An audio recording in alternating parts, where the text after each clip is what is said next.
Hey everyone, and welcome to my review for House of the Dragon Season 3 Episode 2, Queen's Landing. And this was a pretty good episode. Not as good as last week in my opinion, as there were a few moments I didn't care for, but for most of it was pretty good. From what I've been hearing, I guess these first two episodes were supposed to be the final episodes of last season, which definitely would have made a lot more sense. I think getting to see the Battle of the Gullet and Invasion of King's Landing would have gone a long way to improving Season 2, as I think ending on a strong note is key to keeping interest alive in the series. But that also makes me wonder about how it'll play out this season, as there are only 6 more episodes, which is a bit concerning, but hopefully they can do the story justice and leave a better impression this time around. Now, let's get into the positives for the episode, starting with Baela bringing Jace's body back to Rhaenyra, who seems to have a complete mental breakdown while trying to process the death of another son. I'm not the biggest fan of Rhaenyra in this show, but it's hard not to sympathize with her and appreciate how much she's having to sacrifice, not just for the sake of her throne, but as Daemon reminds her, for the Song of Ice and Fire prophecy. I was very curious to see how she'd deal with Sir Laurent, the Queen's Guard who locked her in her room, and was glad to see he didn't try to worm his way out of the consequences, fully willing to give up his life. And part of me wanted her to kill him right away to demonstrate that she's done with half measures, and from that point forward she would be acting like the king she said she was in the last episode. She does later let him choose the manner of his death, which I guess is somewhat merciful, but I do think she probably should have dealt with it herself. Then there was Aemond and Vhagar capturing Harrenhal. This one is a little tough for me because on the one hand I definitely prefer how it was done in the books, where Daemon knew Aemond would come and so completely emptied the castle, leaving Aemond and Criston Cole to win a hollow victory while Daemon went to help Rhaenyra take King's Landing and secure a real victory. But on the other hand, I did really enjoy watching Vhagar burn their enemies while Aemond kicked ass on the ground. I was really sad to see Simon Strong killed, but it did seem inevitable as Aemond is not the type to be swayed. But I was really happy to see one of Simon's sons stab him and do some real damage, even at the cost of his own life. At first it seemed like Aemond was fine, but once he saw Alice Rivers, he started to feel it, which makes me wonder if she cast a spell or something that aggravated the wound and left him helpless, which then allows her to play the hero and heal him. Back in the south, I was a bit disappointed Baela didn't seem to mourn Jace much, barely saying anything about him except that they grew up together. However, and spoiler alert for those who haven't read the books, it was pretty cool seeing her start to interact with Alan given what the future holds for them. At first I didn't even realize, thinking nothing of them talking, but after a few seconds a light bulb went off in my head and I remembered who they are and the relationship they'll eventually have. I don't think the show will touch on this much, but in the books, once the war ends, Baela is considered as a temporary heir to the Iron Throne, and so the small council wants to arrange a marriage with the respected nobleman Thaddeus Rowan. But Baela flees and marries Alan Valerion, causing the council to reject her as heir and choose her sister instead. Moving on to the negatives, there are a few things I didn't love in this episode, starting of course with Rhaena in the Vale.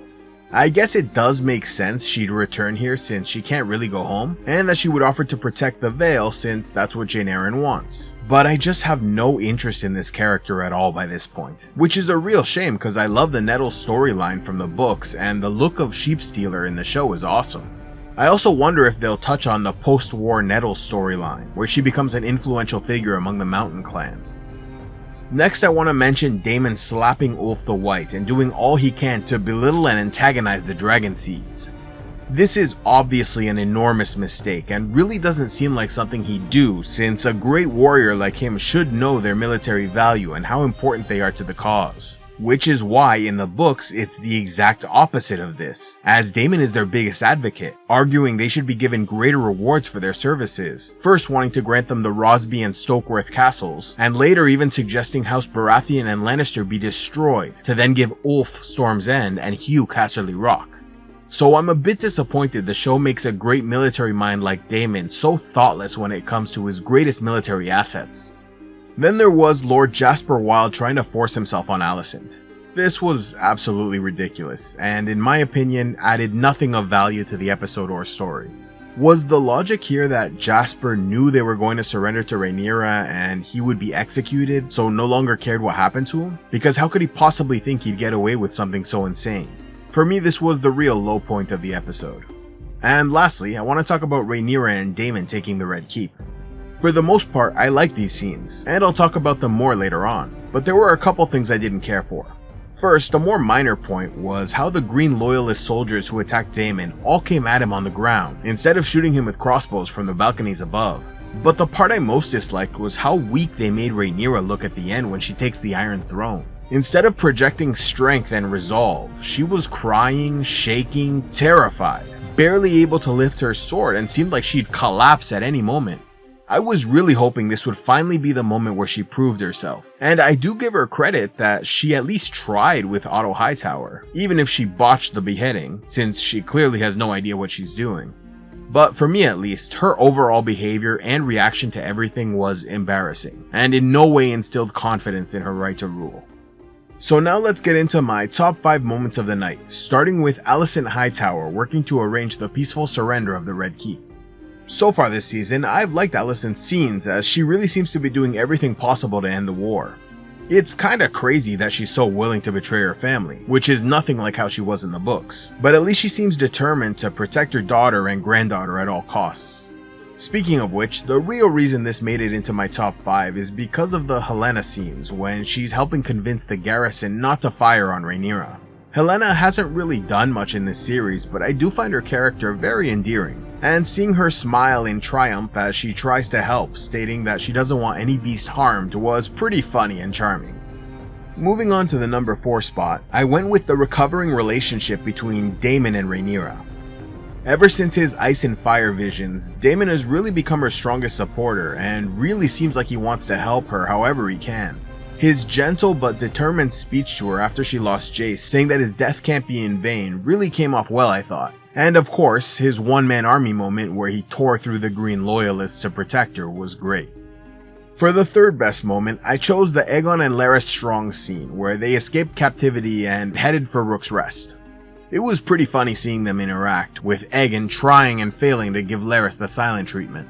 The fight scene was pretty interesting as they discovered the Triarchy had arrived, and Aegon really took out a lot of his frustrations on that young, nervous-looking soldier.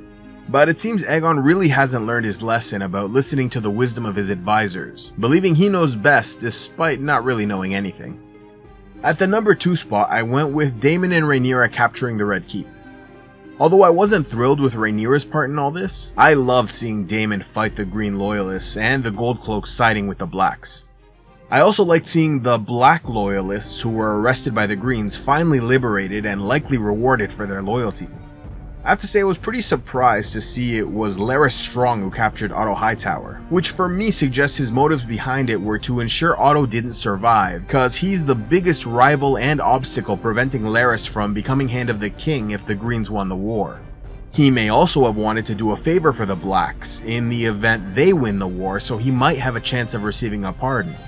Although some of these scenes were definitely different from the books, much of it was the same, like Aegon escaping, the Gold Cloaks siding with Daemon, Otto and Jasper losing their heads, and Alicent and Helaena being captured.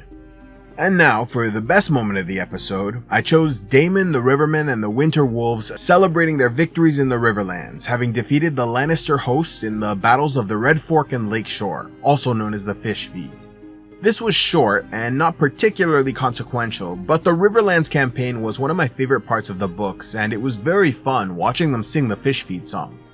It also seems like we got our first glimpse of Alysanne Blackwood, nicknamed Black Allie, who I assume was the woman singing with Roddy the Ruin. It was unfortunate the good times had to end when Daemon got word about the death of Jacaerys, but I was glad we at least got to spend some time with the Rivermen. In the books, the Riverlands campaign is significantly longer and bloodier, with the Riverlords slowly whittling down Lannister forces, starting at the Battle of the Red Fork, where they threw back the enemy 3 times and the Squire Pate of Longleaf killed Lord Jason Lannister. Under their new leader, Sir Adrian Tarbeck, the Lannister host eventually defeated the Rivermen and crossed the river, but then faced their next challenge in the battle at Acorn Hall, where again the Westermen were victorious but had little time to enjoy their success as they faced battle again 3 days later, winning a costly victory as the Riverman Hedge Knight Sir Harry Penny sacrificed his life to slay the Green leader Sir Adrian Tarbeck. Losing 2 commanders, the battered remnants of the Lannister host finally faced a crushing defeat at the Battle by the Lakeshore, also called the Fish Feed, where the Riverlands army was reinforced by the Winter Wolves, led by Lord Roderick Dustin. Insisting on leading the attack, the Winter Wolves charged headfirst and devastated the enemy, sacrificing 2/3 of their men to help win the day in the bloodiest land battle of the entire war. Now, for the best kill of the night, I didn't choose Otto Hightower, since Rhaenyra botched it, and instead went with Lord Jasper Wilde, as Daemon beheaded him perfectly, not even letting him get out his final words. And for the best line of the night, I chose Corlys Velaryon, repeating a similar line to that of the books, when he looks out over the wreckage from the Battle of the Gullet and says, "If this be victory, I hope I never see another." So that's it for my review of House of the Dragon Season 3 Episode 2, Queen's Landing. Overall, a very good episode and follow-up to last week. If they can keep up this quality for the rest of the season, we might be in good shape.